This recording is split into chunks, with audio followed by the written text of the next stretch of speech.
Hi guys, it's your girl Chi Chi coming back to you with another video. And this video, I must say, it's going to be about the life class for Daddyless daughters.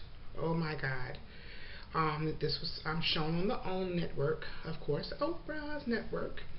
And it was a life class with Iyanla and Oprah, and also the other two gentlemen, Mr. Perry, and it was just phenomenal. This was like by far the best. I think this series, I learned a lot. I learned a lot about behavior that women could have or do have based on the fact that their father is absent. I learned a lot, and I mean everything that they were saying was true. So if you didn't get an opportunity to see it, of course I know, just check your local TV guide because I'm sure Oprah's going to rerun it. The sad thing is you can't go on her network and replay some things. That's what I don't like.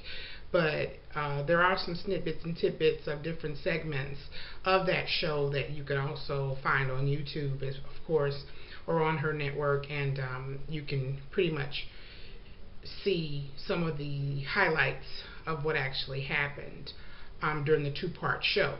It was a two-part show shown in 2 Sundays, and pretty much just like the fatherless sons, it had different segments of people telling their story. Also, of course, with Iyanla and everyone pretty much verifying some things and also validating certain things as well.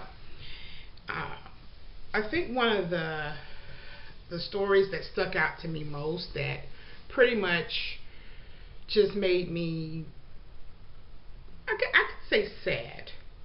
There was a lady, her name was Kendall, and she told the story that when she was 8 years old, she was in school, in class, 3rd grade, and her dad came to the school, came to her classroom, and let the teacher know that he was coming there to pick up his daughter. Well, she started to gather her things because, she saw her daddy, and she just knew, my dad's here to pick me up.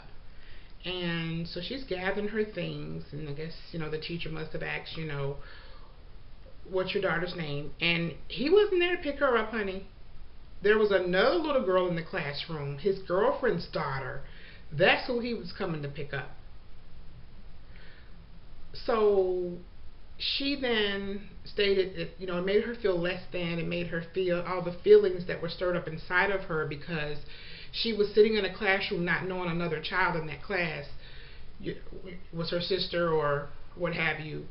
And her dad was coming to pick that child up but not pick her up. So to me, it says to me that, one, she didn't know about this other little girl, of course. And two, her dad's dumbass didn't even know what class his daughter was in. Because had he known his other daughter was in that class, I'm sure he wouldn't have come and stepped foot into a classroom to pick up somebody else's child. I'm assuming it was his child as well, but wouldn't pick up the other daughter without, saying something to the other child. And that story right there just showed me how some men, not all, okay, I'm not a male basher, okay, how some men can be so nasty and dirty toward their children or toward women, period. It just sent something through me to know that somebody would do some mess like that. And even Oprah herself said, "Oh, honey, I'm mad at your dad." Now this happened years ago because the lady, is well over, in her 40s, and but she's not married. Has never been married. She's afraid of relationships. She's always looking for, she said, the other shoe to drop, like just for if she's having a relationship with someone or even at work, if things are going great, she's waiting for dun dun dun, something to happen that messes it all up. And unfortunately, that's how a lot of women feel that have had that void in their life. Now, I'm sure, there are a lot of dads out there that are at home, that are doing everything with their children, going to their games, their recitals, being there for them. But you have some men, as they were stating, that live in the house that don't interact with their kids. Or when they do, it's like the child's a nuisance or a problem or something. So in society, we have that, and it's sad. But, what I learned in this life class, well, you pretty much knew it, but it just validated it, that, hurt people hurt people. So in a lot of instances, they were saying, of course, that, some of these men grew up as fatherless sons, that didn't have their dad at home to show them and to teach them what to do and how to take care of their children. And I took a couple of notes because there were some really good points I wanted to bring forth that really hit home with me. Number one, basically, Iyanla was saying that a daddy teaches a daughter, how to be with a man in a non-sexual, intimate relationship. Okay? That's true. That's true, because that's the first man a girl will ever love. If she has if she has her father there, that's the first man she actually falls in love with or has a relationship with. And basically, she said that, let's see here, a daddy, he pretty much teaches a woman how to have a relationship with herself and how to be in a relationship, Now, for a son, she said, a daddy is a model. He models and demonstrates how to be a man. And in a son's life, the daddy is there as a role model and as a demonstration, pretty much demonstrating to the son how to be a man of the house, how to take care of the family, how to interact with a woman, because the dad is there interacting with the mom. So this young man, that's in the house is learning from the dad how to be in the relationship and how to treat a woman one day. And the little girl interacting with her father is learning from the father how a man is supposed to treat his wife or his woman. So when you have a man in the house that, okay, he may, if something happens and he doesn't have a job, as long as he's looking for a job, and in the interim while he's looking for a job, he's home helping to cook and helping to clean, helping to comb hair, and doing all these other roles to help the mother that may be working, that's good. But when you have a man that, just is argumentative, just always causing strife, or is not working and not looking for work, that's sponging off the back of a woman, that's not a good look. That's not somebody you would want in a household around your child.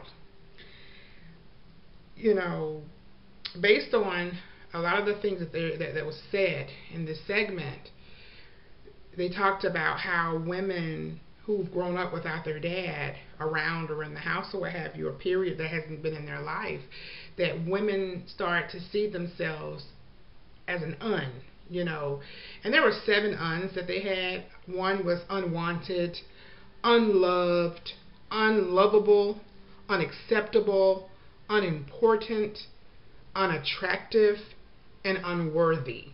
So with all of that, not being able to identify with how am I supposed to interact with a man, or how am I supposed to be as a young lady, what boundaries should I adhere to. Now, a mother can do all she can to raise her kids, but if you're a single mom, there's still something missing. Unfortunately, there's still something there that a child grows up lacking. Because, one parent can't teach it all. And a child needs both of their parents. Now, they did have a story where a lady was saying she stayed with her husband for her kids' sake. Now, to me, if it's an abusive relationship, whether it be mental or physical, that's not doing your children a service either. Being with a man that's abusing you, whether he's cussing you out or beating you, hitting you in the head, trust me, that's not a good relationship to be in. And I know a lot of women, it's hard when you're with a man and you love him and you know he loves you, and you're trying to make sure that things are running okay, and then all of a sudden things start to change, because eventually things do change in a marriage. You know, things do change because life is pulling both of you in certain different ways. But if you find that you get to a point where, you know, someone's treating you in a way that you know is not right, why stay in a relationship and let your children see you suffer? Because they're suffering just as you are.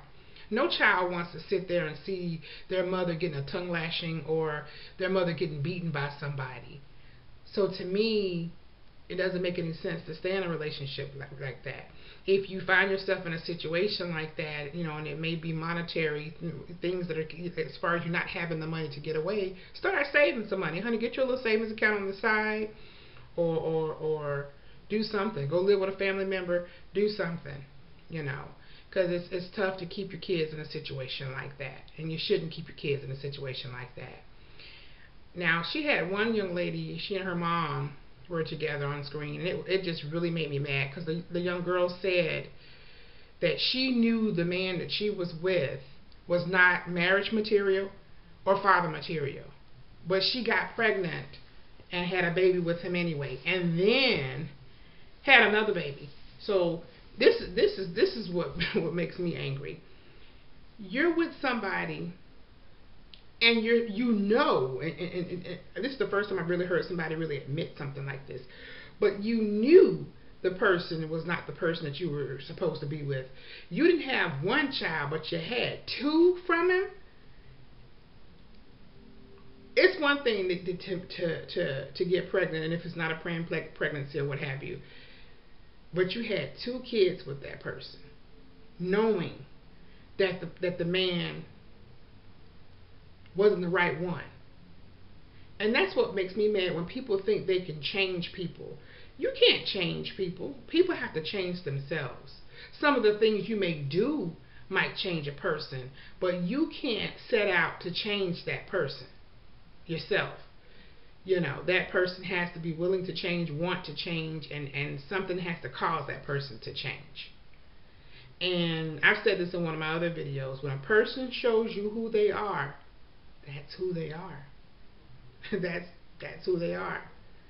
You know. Now Chris Rock said it once, that when you meet somebody, you don't meet them, you meet their representative. Meaning, when you meet that person, they're doing everything they can to woo you. And a lot of men are like that. They will do everything. They will say the right thing. They will dot that I and cross that T.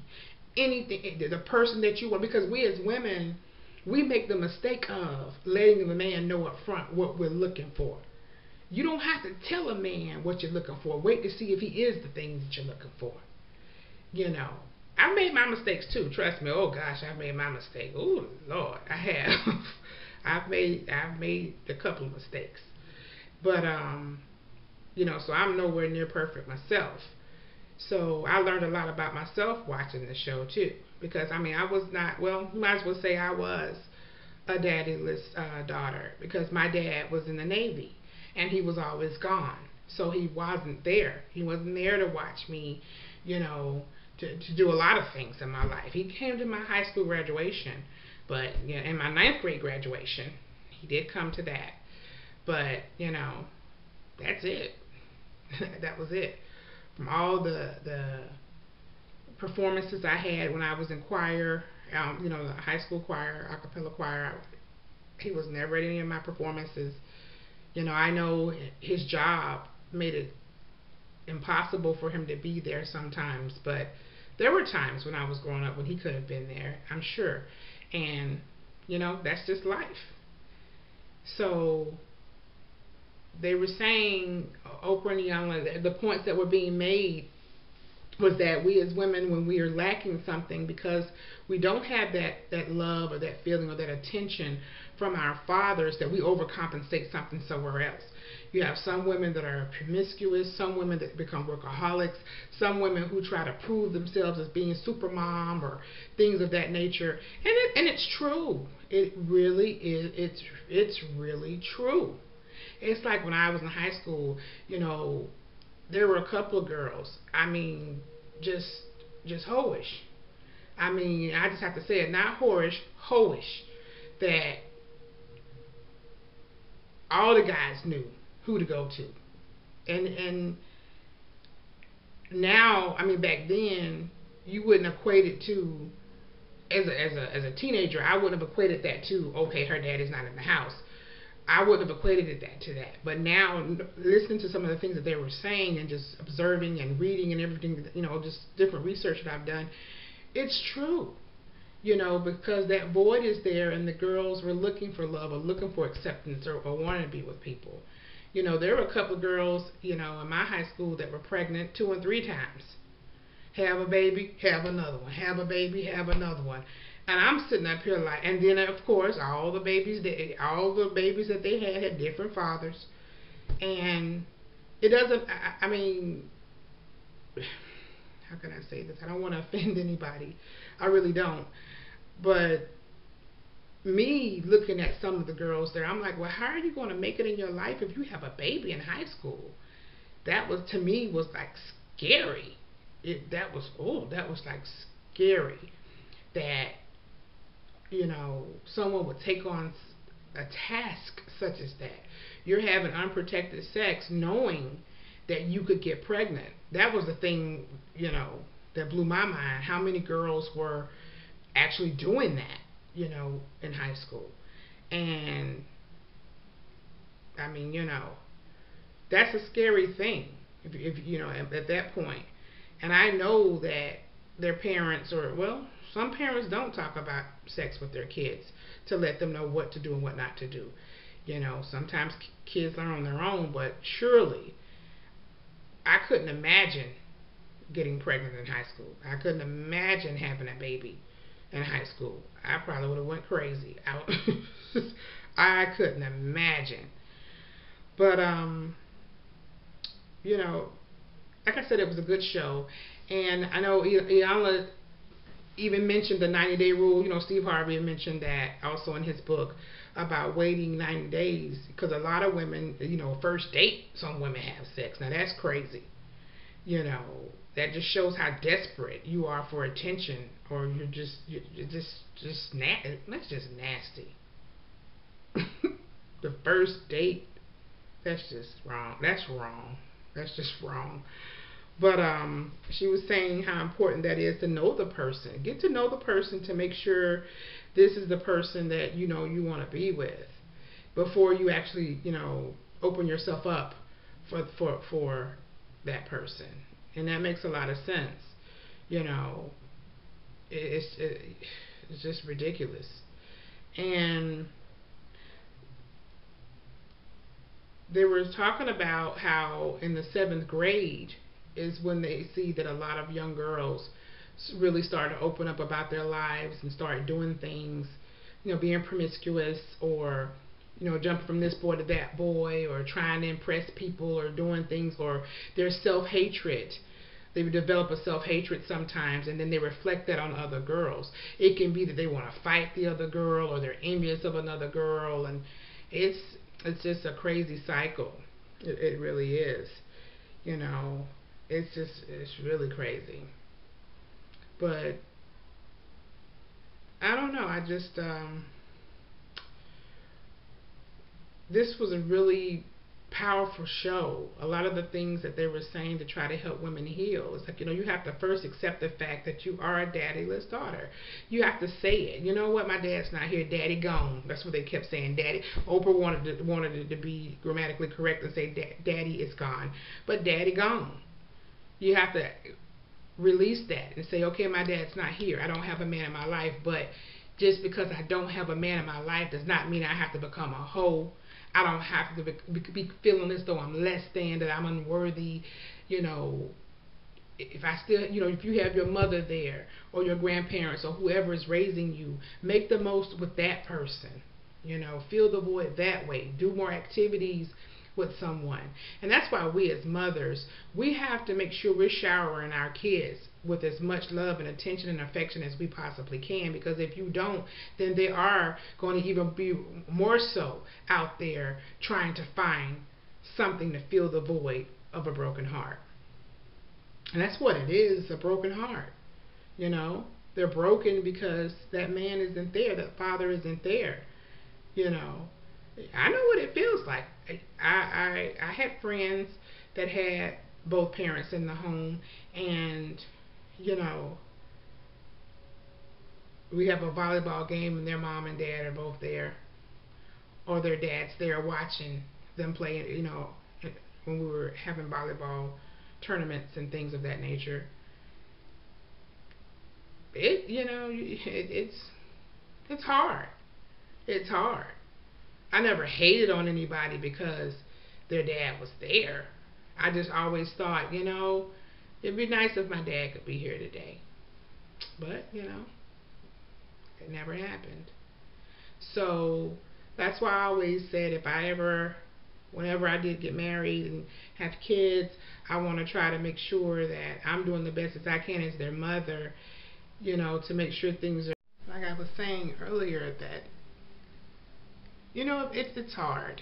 Now I can't say, like I said, I'm not perfect by any means. I've had situations in my life too, and now that I'm older and can look back on the situations that I've had in my life, I can honestly sit here and say and tell anyone that's watching this video, if you are in a situation, again, with a man and it's an abusive situation, whether he's cheating on you, whether he's beating on you, whether he's belittling you, abusing your kids, whatever it may be, find a way to leave. Because you don't want your children to see, or your child to see, is this what life has for me? Is this what marriage is about? Because that's what they start to believe and think.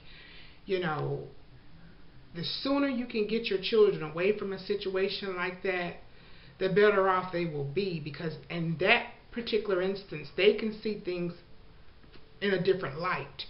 If you put them in an environment where it's a really loving environment where you're just showering them with love, affection, and attention, sure, they'll miss their dad, but if you can do that, and then once you do that, don't talk about their dad in a negative fashion, let them have their own view. You don't have to say, oh, your dad's a deadbeat, trust me, because if he is a deadbeat, or if he is doing something, the children see more than you think they do. They'll know, and they'll realize, we're better off being without him. That happened to me. I was my first marriage. I was in a marriage, and I was with, my ex-husband. I was with him for 13 years, before, and during the marriage. And it just got to be in a situation where it was a toxic relationship, and it was toxic for a while, but I had that stupid mom syndrome where I stayed in the relationship because, again, I didn't want my daughter to grow up without her dad. I knew how it felt, even though I knew who my father was, and my dad has always taken care of me. I can honestly say that. When I've always eaten in the nicest restaurants. I've been different places. I've traveled, so I'm not saying my dad didn't take care of me. He just wasn't always there. So I didn't want my daughter to be in that situation where, she was being passed back and forth. This is your weekend, this is my weekend.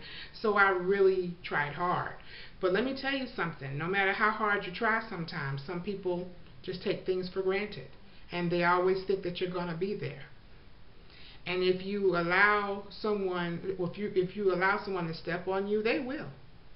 They will. So in my experience, I felt, after years, stupid me, scared to be out there by myself, scared to thinking I couldn't do it on my own. You know, one day I just mustered up the courage. I said, you know what? This is the last day.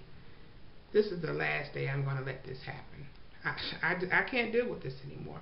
I'm not going to let this person's problems be my problems.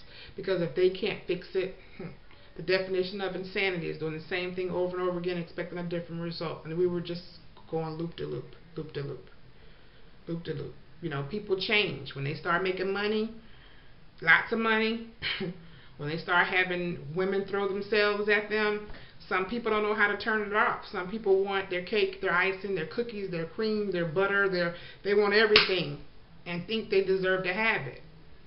But when you're married, you know. So don't get caught in a rut. Like I said, if you're watching this video and you know you're in a toxic relationship, start planning today. If you have someone you can trust, a friend or family member that you can trust, you know, start planning, because you can't get away without a plan. You got to have it planned out.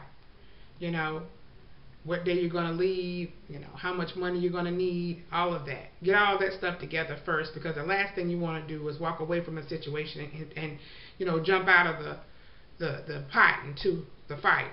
You don't want to do that either. So, but if you're in an abusive relationship where someone's beating on you, you got to run. You got to get out of there and figure it out later if you have to, in that regard. But like I said, this was such a powerful show. It just showed me, because I've always tried to figure out why some girls, when I was in high school, you know, trying to figure out why girls were always trying to get pregnant, you know, always going after the other girl's boyfriend, just stupid stuff, you know. Some guys in high school didn't even become relevant until some girls were dating them, and then you got another girl. It was just a mess, you know. Sometimes we as women and even girls, you know, we always try to be that competition, which is crazy. Oh, I know one thought I wanted to talk about. Women, when you meet a man and you know that he has kids, and you never see the kid. I mean, I'm sure in the very beginning, no one should introduce their child to somebody right away. But if you're in a relationship with this person, it's been a few months, and if you never see the child, if you never hear him talking lovingly to the child, you don't, you know, if you don't see some checks being written out for child support, or that they're buying their child something, you are a fool if you're with that person. A damn fool. Because if he's not taking care of his baby with somebody else, what makes you think he's going to take good care of the baby that you may have with him? Now, I know there are some idiotic men out there, not all people, but some men who would take better care of somebody else's child than they do their own. But I'm going to tell you like this. If you're in that position where you've met a man and he has a child and he's not taking care of that child, you are aiding in this cycle and this vicious problem that we're having in society. Because you shouldn't want to be with a man that's not taking care of their child. The child didn't ask to be here. I don't give a damn what kind of excuse he uses. If he says, oh, whenever I give her money, she doesn't spend it on this or this or that. Let me tell you something. It's not his, you know, for him to say how the money should be spent. Because what men seem to forget, some men, again I'm saying some, not all, what some men seem to forget is that when you send child support, you got to remember, if that child's living with the mother full time, that child has to eat, that child has to have a roof over their head, that child has to have clothes, that child has to have medical attention, okay? So the same things that if you were living in the house at one point with your child and that child's mother, the same things they needed when you were there are the same things they need when you're not there. So if you take away you out of the equation, you're not there, there's still a huge void, not just in, you know, affection and attention and things of that nature, but there's a monetary void. So when some men try to avoid paying child support or avoid doing for their child, that's crazy. And then you have some men that, oh, I give a child support, I ain't got to buy anything else. Why not? Again, this is for your child. It's not for the mother. It's not for the mother. It's for the child, for that child to still live a certain way that they're accustomed to, or a certain way that they need to live, because without money you can't eat. So it just bothers me when you have some people out here that don't take care of their responsibility. And like I said, if you're a woman going dating a man and you know this man has children and you don't see him with his child, or you don't encourage him to pick up his child or spend time with his child, then you need to look at yourself in the mirror, because you're aiding to this problem, or adding to this problem, I should say. And for some of the men out there, if the man is watching this video, if you grew up without your dad, if you were a fatherless son, why in the hell would you allow your child to go through the same thing you went through?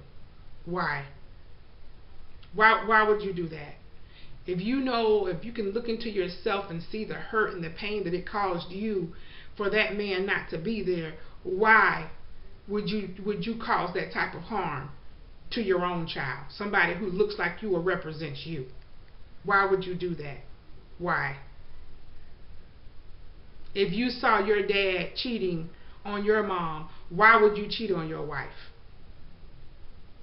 If you saw your dad beating your mom, why would you beat on your wife? If your dad abused you, why would you abuse your children? Stop the cycle. Please stop the cycle. Stop the cycle. Well, folks, this is Chi signing out.